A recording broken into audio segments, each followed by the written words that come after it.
feito por jovens que fazem parte de uma nova geração que querem romper o sistema e que tem princípios, que tem ética e querem construir equity. Ou seja, é a mistura das três coisas.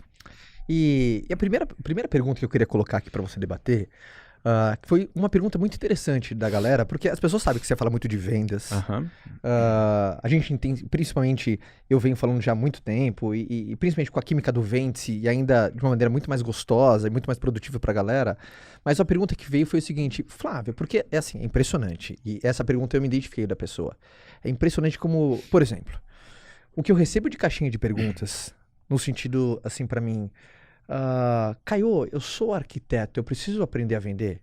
Ou até às vezes tá com dúvida do programa Vendes. Caio, eu sou advogado, vende-se pra mim? Aí a pergunta que apareceu foi o seguinte: por que as pessoas acham, ou a maioria, ou uma hipótese aqui que eu tô falando, que aprender a vender é algo, parece que, exclusivo pra alguém que tem um cartão de visita escrito vendedor? Você já percebeu isso, cara? Já. Você sente também na sua caixinha de perguntas quando você fala... essas mesmas perguntas. E eu fico meio que, cara, será que a galera ainda não entendeu, né? Porque eu do outro lado daqui, só existe uma profissão no mundo. Mas por que você acha que existe essa visão de aprender a vender? É aquela figura pra quem tem um cartão de visita que tá escrito embaixo, vendedor. Ou... Cultural, né? É um déficit muito grande cultural que nós temos no mundo, não é só no Brasil não, tá? As pessoas não se dão conta que elas vendem, independentemente de terem um cartão de vendedor ou não. Todo mundo vende. Não é? Você, quando é um designer e você vende o seu serviço para uma empresa, a empresa vai contratar ele vai negociar o salário dele, isso é vendas. Ele vendeu o serviço dele. Ele vendeu a especialização dele para aquela empresa específica num determinado tempo para o qual foi contratado. Isso é venda. Você, quando vai buscar participar de um processo seletivo, é venda. Você precisa se vender para ser contratado. É verdade. Não é verdade? Você, quando trabalha numa determinada função, você precisa se vender para ser promovido. E essa venda passa pelo seu resultado, o seu comportamento, como você se relaciona com as pessoas, os soft skills, né, que estão cada vez mais valorizados nas grandes empresas. Você está se vendendo. Vendas não é apenas uma atividade de um vendedor ou de um empreendedor.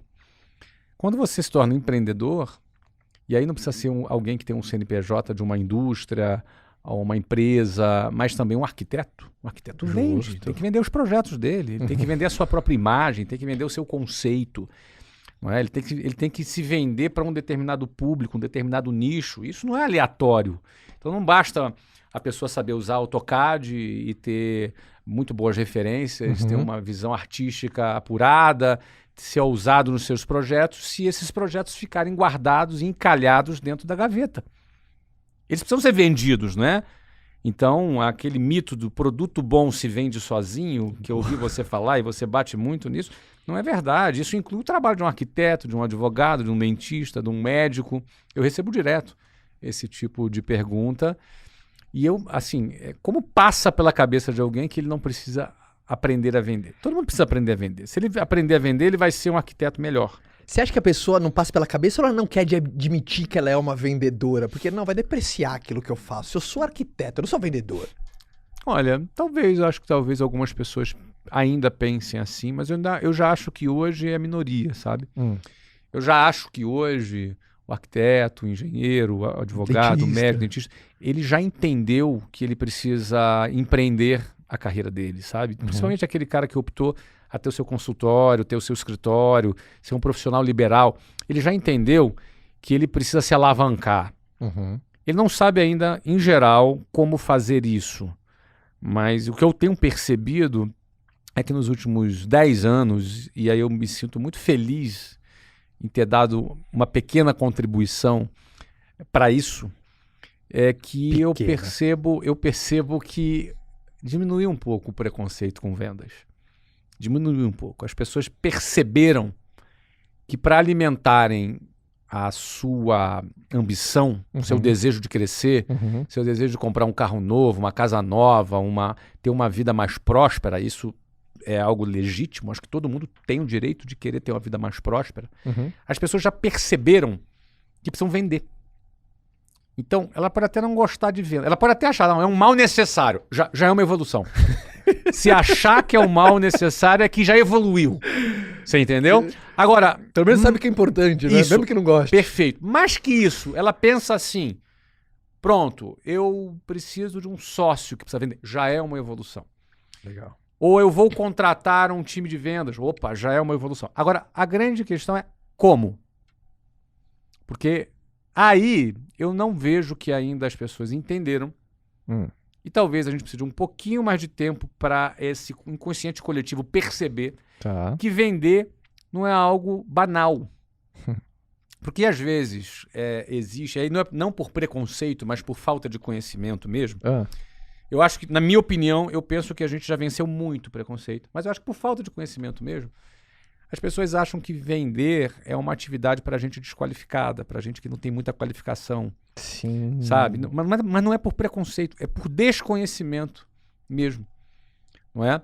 É aquela coisa assim, o cara não deu muito certo na vida, vai ser vendedor.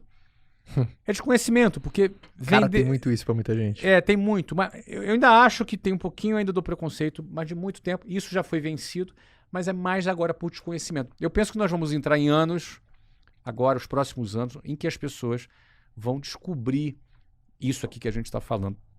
Que vender, ele requer é uma atividade que requer muita técnica. Ela é uma atividade que requer aprendizado, que requer uma competência de oratória, que requer uma capacidade relacional muito elevada, uma inteligência emocional muito apurada, que é algo que não ajuda apenas nas vendas, mas ajuda na vida da pessoa como um todo. Total. Não é verdade? Porque para vender, você está lidando com pessoas, você lida com frustração o tempo inteiro, você lida com dificuldade o tempo inteiro, com não o tempo inteiro. E tem gente que no terceiro não já jogou a toalha. Mas o vendedor profissional, o cara que já entendeu que o não é como sangue nas mãos de um médico, como a graxa na mão de um mecânico. Essa é espetacular. Não é verdade? Ele, imagina, né? Um médico não pode ficar deprimido que está com a mão suja de sangue, porque ele está salvando uma vida. Faz parte, né? Faz parte da profissão dele. E o não faz parte da vida do vendedor também. Não é verdade? Então, é assim, só que o não tem um custo emocional. Quem gosta de levar não? É verdade. Né? Eu, quando era criança, detestava usar não, levar um não. Né? Então, até hoje, adulto, a gente não gosta de não. O sim é mais legal. Só que para a gente chegar no sim, vai ter que passar por vários nãos. Isso requer uma capacidade emocional, porque o cara leva não um dia, um mês, um ano, 10 anos, você percebe? Essa capacidade emocional não é fácil.